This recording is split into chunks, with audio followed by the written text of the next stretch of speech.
Okay, let's take a look at some of the questions that you will see on your quiz. Obviously, these are not the exact questions that you'll see. Okay, so in this first type of problem, and all of these are coming from section 5-1. For this first question, it says to evaluate at x equals -3/2. So what we're going to be doing here is it's just evaluate basically means plug in. So wherever we see an x, we're going to replace that with -3/2. So I'm just going to rewrite the original function, replacing x with -3/2 each time. Now, if you have a calculator, this problem becomes quite simple to do. And even with the calculator, it's not too hard. Oops. I did notice that I hadn't written this as to the fourth, I wrote it as to the second power. So again, I just rewrote the original thing. Everywhere that there had been an x, I replaced it with -3/2. And I replaced it with parentheses, -3/2, to remind me that the thing that's being squared isn't 3/2. The thing that's being squared is -3/2. Yeah. So evaluating this, you can just plug this all into your calculator in one go, exactly as it appears. I would not recommend, broadly speaking, that you type it into your calculator as x squared minus 3x to the fourth plus x. A lot of you have been surprised, apparently you have not realized, which I guess that makes sense. The calculator has some value stored in for what x is. Often it thinks that x is 10, I think left over from when you had plotted it or looked at a table. So it's just going to be evaluating what this function is when x is 10. But you can plug it in, typing it in with all of these parentheses, or you can type it in with x, but you first have to do, in order to evaluate that correctly, you have to do this thing where you type out first, -3/2, store that, there's a store button, as x. And then you can just type that in exactly as it appears into your calculator. But let's practice doing this by hand. So a negative times a negative is positive, so -3/2 squared is 9/4.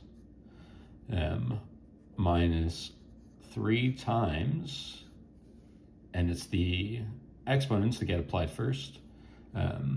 3 to the fourth is 81 over 16 plus -3/2 minus 1. So that's 9/4 minus 243 16ths minus 3/2 minus 1. If I'm going to keep working through this without a calculator, I see that everything has to be a 16th.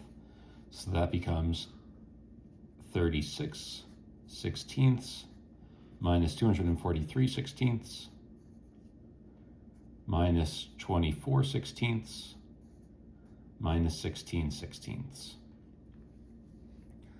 And so now I am going to have 247 over 16, negative 247 16ths. Okay, all that was just plug it in, and you're allowed to just use a calculator for these. All right, to describe the end model behavior, remember the two things that we have to look for in end model behavior is what's the degree? Is the degree even or odd? In this case, it's not written in the correct standard form. This is our degree, so our degree is even, which means it's either going to be opening upward or opening downward. Opening upward if it's positive, which this leading coefficient is positive. So it's going to look like this. So we say that as x approaches -infinity, so as x is going towards -infinity, that's on this side, the left side of the graph, f of x approaches +infinity. And as x approaches positive infinity, that's this left side of the graph, sorry, the right side of the graph, f of x is still approaching positive infinity. And that's all that we need to do there. Okay. And now in this last one, it just says to sketch a function with the given conditions. It's positive between x is 2 and x is 5. So presumably it's hitting 0 at those two spots, and that's going to be negative over here and over here. So you can give just a very quick sketch to what it looks like. It says it's increasing between 0, x equals 0, and x equals 4. So right here, if it's increasing from here to here, it's going to look kind of like a straight line here, but it reaches the top of a curve because it starts decreasing right after that. So at x equals 4, we need to have a top of a hill. Top of a hill. And then it is decreasing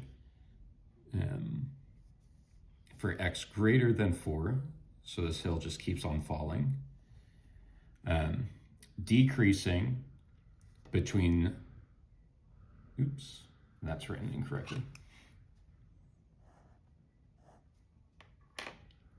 That should have been -3 is less than x is less than 0.